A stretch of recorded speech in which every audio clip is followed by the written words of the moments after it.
This video tutorial shows how you can benefit from the Inca export and import functionality. In the first section, a quick and simple procedure will be shown which helps to provide a ready-to-use environment. The general approach to exchange Inca dataset contents is demonstrated in Section 2. Let's start with the most common export and import functionality. For demonstration purposes, the Inca user Alan Smith allows us to have a look into his Inca database. For his tasks with Inca, Alan is using a workspace in which the connected hardware is defined. To allow measure and calibration access to the ECU, the workspace has a reference to an ECU project description and the respective datasets. And there exists a reference to an environment in which the variables are displayed, recorded or optimized, namely an experiment. Alan will now use the export functionality to save his workspace in a file. In the export dialog, he can define the location where the export file will be stored. And the option Include Referenced Items ensures that all relevant Inca objects are also included in the export file. Depending on the objects that are selected for export, Inca proposes a file name for the export file. Now, an export file is created, which Alan can use, for example, as a backup for himself. Another use case is to give the export file to a colleague. Alan's colleague Joe has asked Alan to give him all relevant Inca objects so that he can reuse them in his own database. Joe just needs to start the import procedure in the database view and select the file that he's got from his colleague Alan Smith. Joe can see in a preview which items are contained in the export file. He confirms to import it completely. When the import is finished, the imported items are listed in the Import Results dialog. To find the new items easily in his database, Joe clicks on an item in the results list, which also selects the corresponding item in the database view.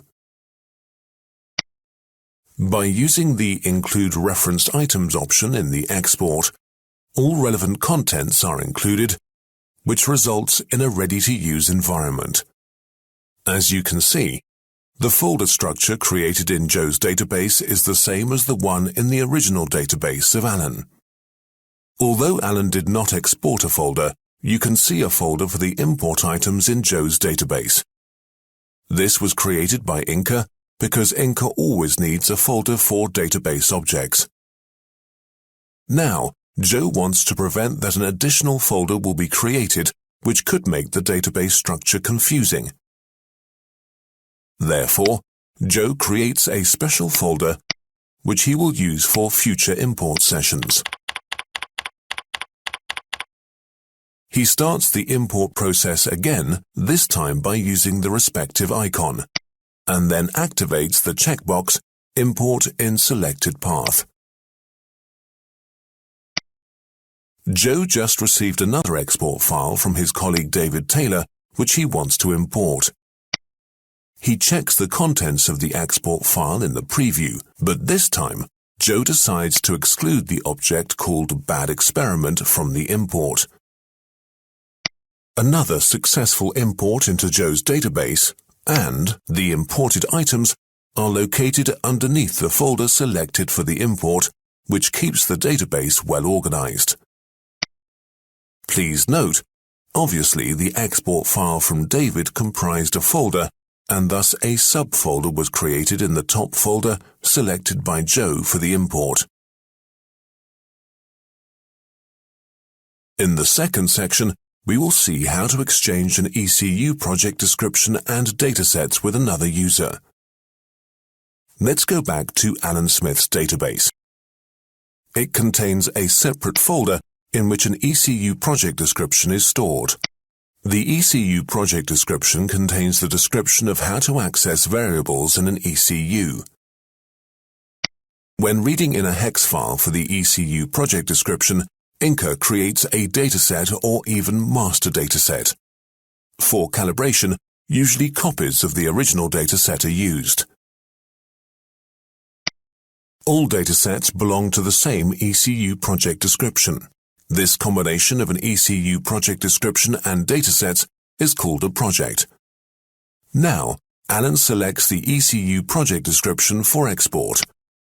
This time he unchecks the option Include Referenced Items, as he just wants to export the project description, and then give it to Joe. Joe just received the new export file. He selects his preferred folder and starts the import.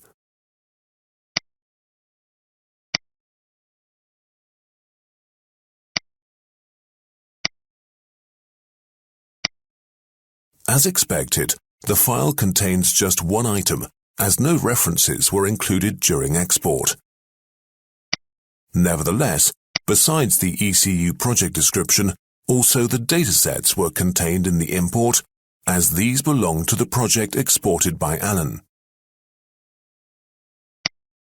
Please note, as the export file did not contain a folder and Joe selected a folder for the import, no additional subfolder was created. Sometime later, Joe has finished his calibration tasks. The result consists of two new datasets that Joe has created and which he wants to give to Alan Smith. Especially dataset 5 is very good, in Joe's opinion. Therefore, he adds a comment to the respective field. Joe wants to export only the two new datasets and gives the export file a speaking name before he informs Alan. Alan had already been waiting for the calibration results. As Joe told him that the export file contains only datasets, Alan selects the corresponding ECU project description and then the section for the datasets to import what Joe has provided.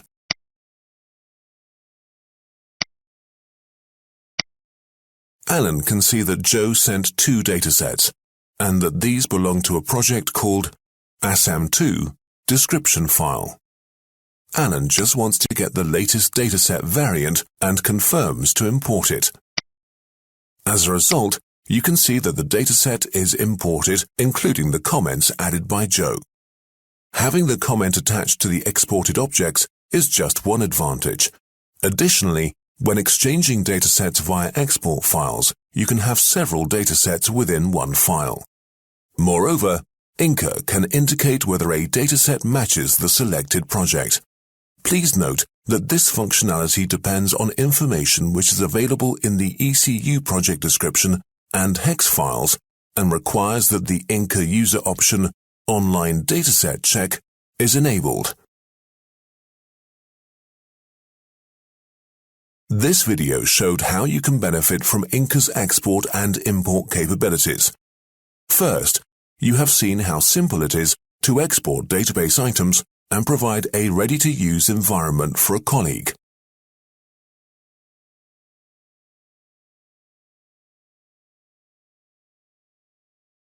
The next section demonstrated the flexibility of the export and import functionality when exchanging an ECU project description and datasets.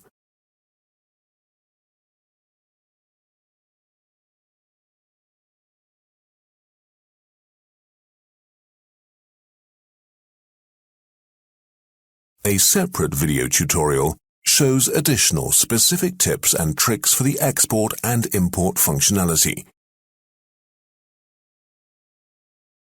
Further information on the export and import can be found in the Inca Online Help.